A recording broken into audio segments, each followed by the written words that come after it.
a terrific panel this morning. I think my mic is working now. We're not going to solve any problems here this morning, but we're going to have a really interesting discussion. And I think the quality and the makeup of our panel will, why we've got these people in particular here will become obvious as we go through the session. But just to get started, I thought a picture tells 1,000 words. So let's look at some images of, this is how we imagine destinations when we are in the anticipation phase. Everything's just right. There's not that many people there. And it's all beautiful. Except then eventually you arrive at your destination, and depending upon where you are, it might be a little different. You might, depending upon the town you end up in, see this sort of message, which is why we're sitting here today. You might see this sort of protest. Here's another one. They're not everywhere, but it's happening. There's 600 people here at the conference today, but they're not all in the room because this isn't a topic that we really want to discuss. And that's why we're discussing it, and I really thank you for making the time to come in and discuss what is a difficult topic.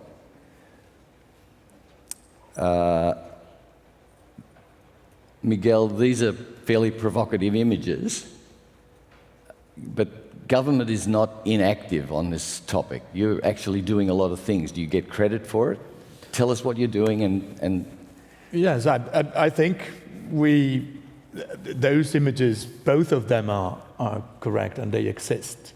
And I think the bad images get more credit than what is being done to avoid the negative externalities. And I would say that here in Barcelona, you see governments, local, regional, or national governments taking action to balance and to allow the growth of tourism with social sustainability and environmental sustainability.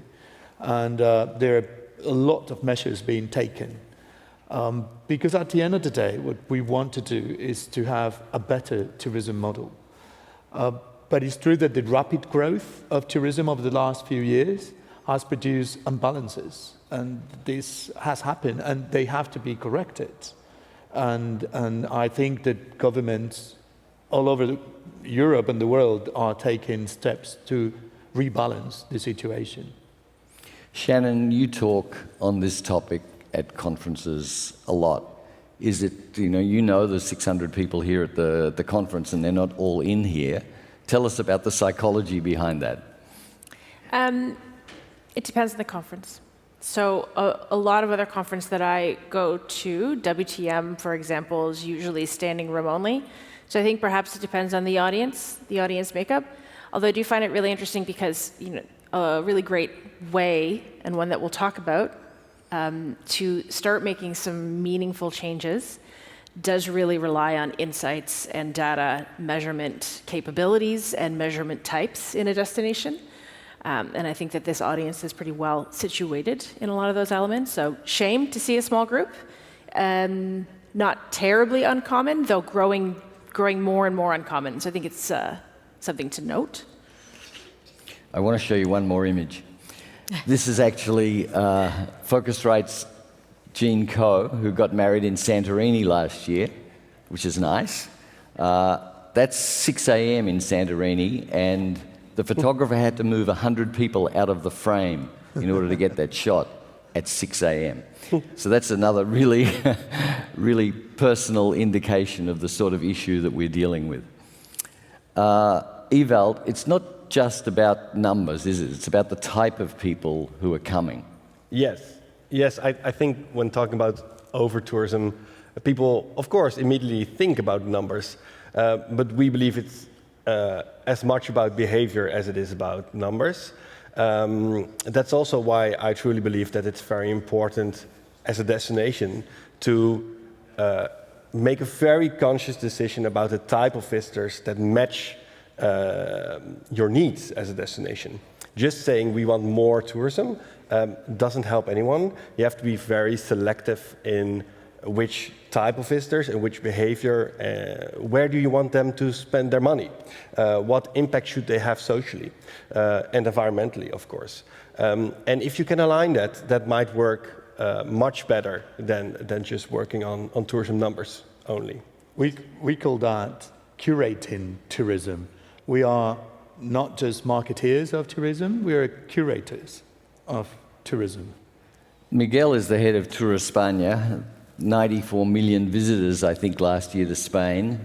He's got 200 million euros to spend on promoting tourism, and I think he could spend none of it, and he'd probably still get 90 million visitors. So you're going to spend that money now on trying to get the right visitors to the right places. Yes, I'm happy to say and announce that next week we will be launching a new campaign. We launch one every 3-4 years. So next week is going to be the new Tourist Spain campaign for the world. And for the first time ever, there will be no islands, no beaches in the Mediterranean. Out of the 60 places we have shoot the campaign in, I know half of them. I didn't know about the other 30. And they are amazing places. But we want to tell the world, and we were talking about this before, that as much as we are a very popular destination, out of the 94 million, 92% of those visitors came to 6 of the 17 autonomous regions in Spain. So we have 17 regions, 6 account for 92% of the 94 million visitors, and the rest, the 8%, go to the other 12 regions. And that's not because those other 12 regions aren't interesting, it's just that they don't know about them. It's because we have an unbalanced tourism situation, not just in Spain. If you take Europe, I'm also the president of the European Travel Commission. If you take Europe, I could say that 90% of visitors to Europe come to 5 countries in Europe, and that only 10% would go to the rest of the European countries. So this unbalance is what we need to work together with the industry to, rebalance and make tourism grow in more equilibrium. You might be wondering why Esther is on the panel, because it's clear. Travel Corporation has so many large brands, and they have a real ability to impact where people travel to. And we've got representatives from 2 real, I would call them over-tourism hotspots. I know you don't like me calling you that, but you do face those problems. But why is Amadeus here?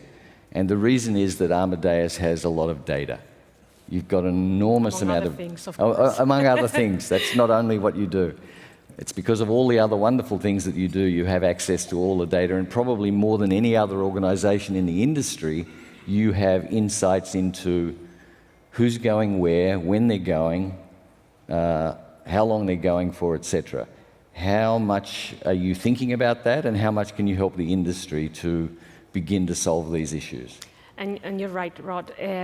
Data can be a game changer because data can help destinations better understand traveler flows, travelers' behavior. You were talking about that. It can help destinations understand and identify pressure points, hotspots. It can help destinations design smarter strategies in order to flatten the seasonality curve and to help manage as well visitor flows during peak season. So at the end of the day, no, it's a matter of getting the right balance. It's about getting the right number of people at the right places at the right time, and data can help.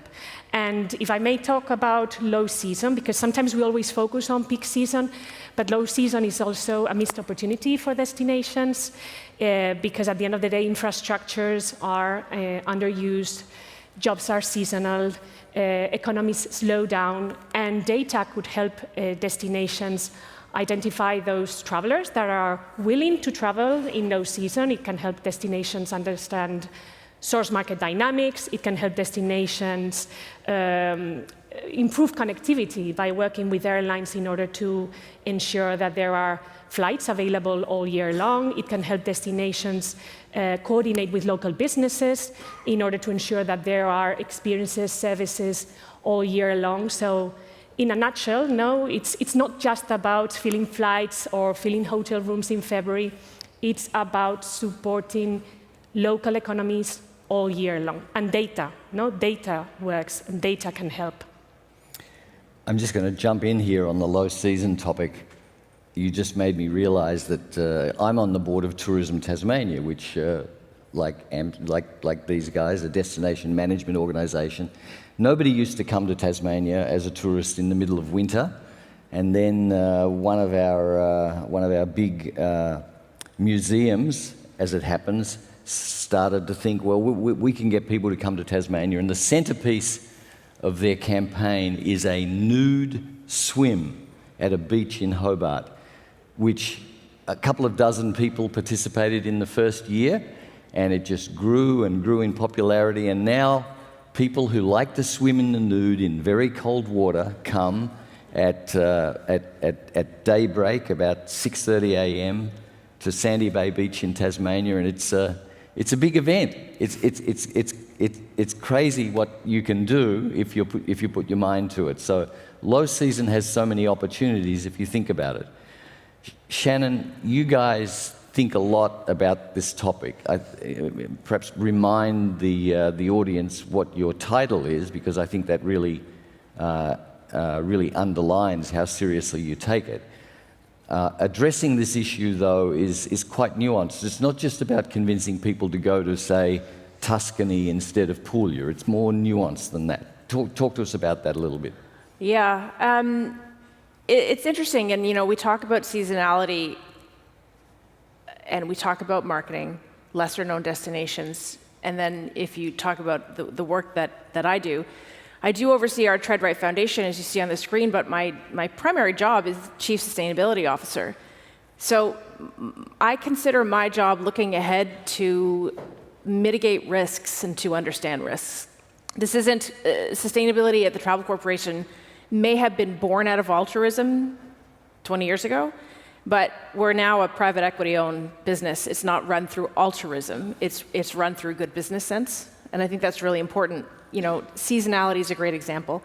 That's happening regardless of what we do, simply because guests, they don't want to be in Europe in July. They want to be in September, October, when the heat's bearable. There are global factors happening that are making changes, of course, we all know this, to our market, regardless. A really interesting one is compression through lesser-known destinations, and I'm excited to hear you say this, because over the past number of years, we've tried to pull guests from Tier 1, Tier 2 into Tier 3 destinations, but they don't know about them, they don't sell. So this is really interesting for us, because this is where the education on the guest comes in to a business opportunity for our businesses. But yeah, to your point, we take a look at risks to the business from a regulatory and a reporting perspective. And we take a look at what's happening with our guests, where they want to go, and destinations. And if we're sending people to destinations who are experiencing issues, be they housing, be they planning, when you see guests and travelers coming into your region, you start to suffer from a poor quality experience. You start to risk things like your future repeat rate. So this isn't altruism at all. Yeah, Miguel, I want to ask you in a second about whether or not the problem,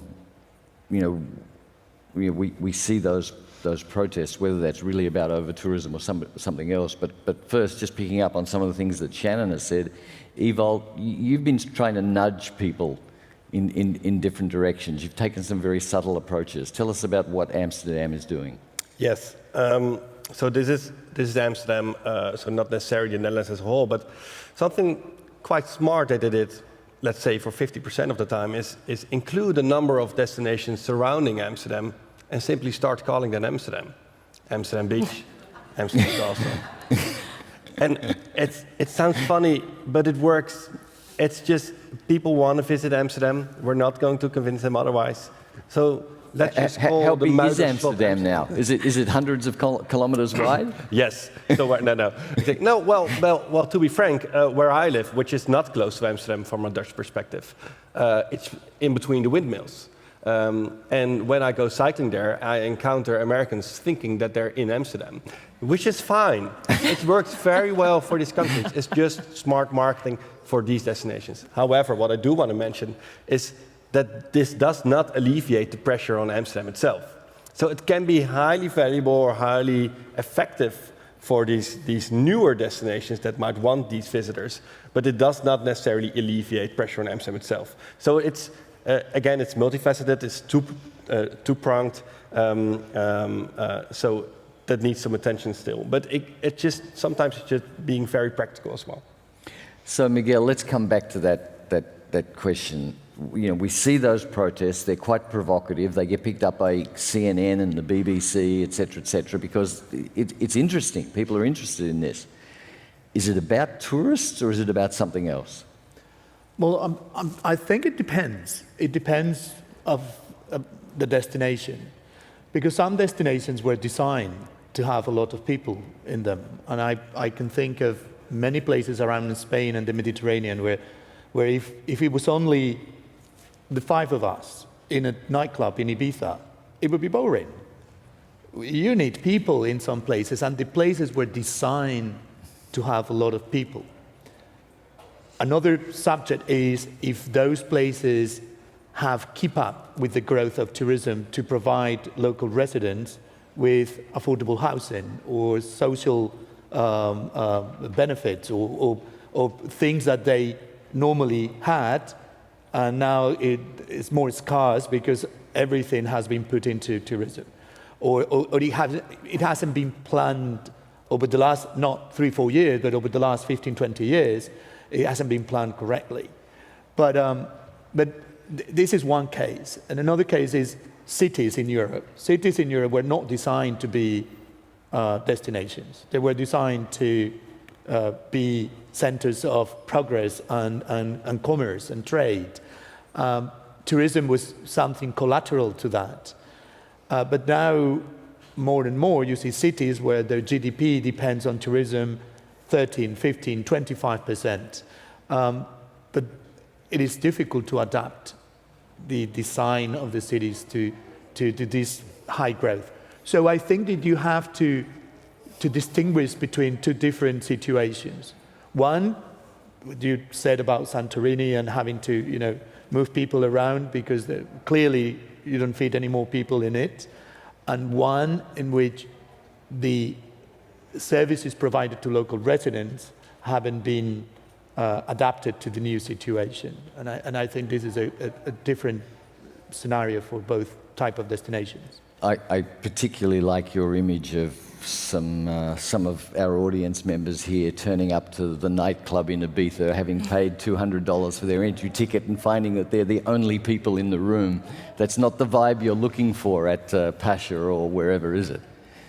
Yeah, no, absolutely. And I can tell you in the Canary Islands in Spain, for example, the thing was that tourism happened by the coast and by the beaches, and people lived in their old villages were inland, and because this is the way it had been designed. Short-term rental, however, changed things, and suddenly tourists started to be in villages, and villages didn't keep up constructing new houses for the local residents.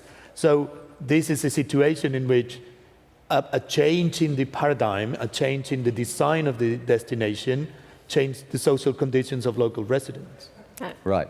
Ewout. And if I can add into this topic, because it circles back to the behavior part, I think, because this is also where, for some segments of the tourism markets, they are seeing destinations now as something to be consumed for them. And let's take, Dutch young people or British young people or German young people going to Spain, for example, and just have the time of their life for a week.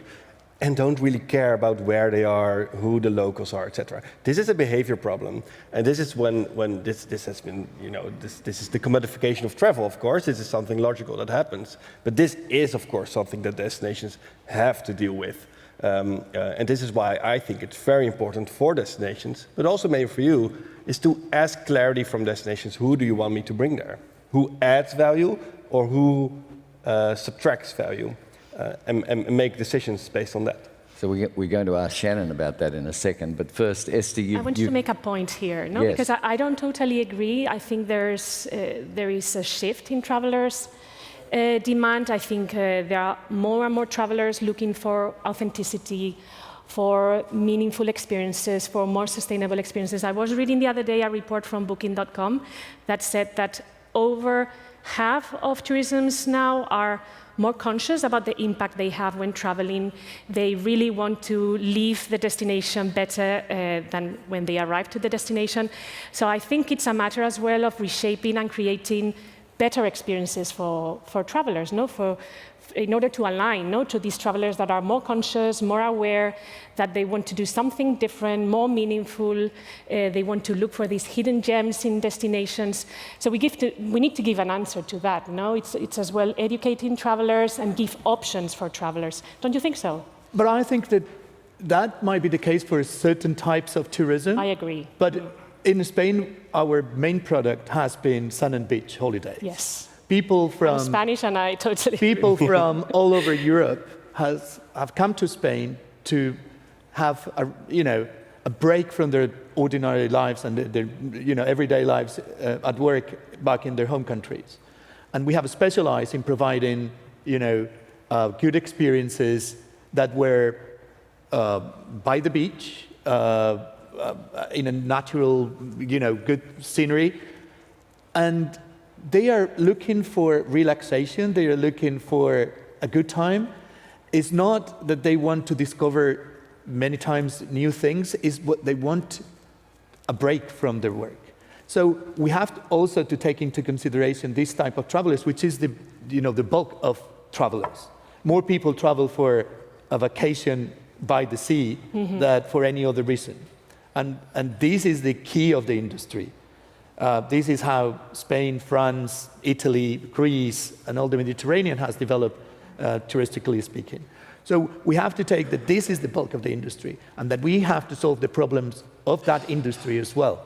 Because if we don't solve those problems of this type of destinations, like Santorini and the Greek islands, like the Canary Islands, and the Balearics, we're not going to solve the industry's problems. The same, and the cities, Barcelona, Venice, Amsterdam, is a different problem. They share some parts of the problem, but it's not completely the same problem. Shannon, what sort of dialogue are you, so many brands, so many people moving across Europe and different markets each year, what sort of dialogue are you having with destinations around this topic? I'm glad you asked that, because it varies. So we have been working quite deliberately to work with destinations who are forward-thinking and who are doing the things that we need. For example, marketing lesser-known places so that when we try to sell the product, it sells. Like, that is critical. And it's not common, unfortunately. We've been trying to shift the narrative away from, I suppose I feel there's a disconnect. You have some very switched-on destinations, but still most destinations that come to us say, we'll give you 100 grand, you build a marketing campaign. And we are saying, we need to do more than that. And it's really important we do more than that. So we've had great success with Visit Scotland, for example, where they have net zero intentions. They wish to be net zero emissions by 2050. And we say, great, how can we help you operationalize that? I know what I need. I need hotels that are on renewables. I need biofuel. I can tell you exactly what I need in order to decarbonize our operations in Scotland. Can you help us with the infrastructure? And they are trying.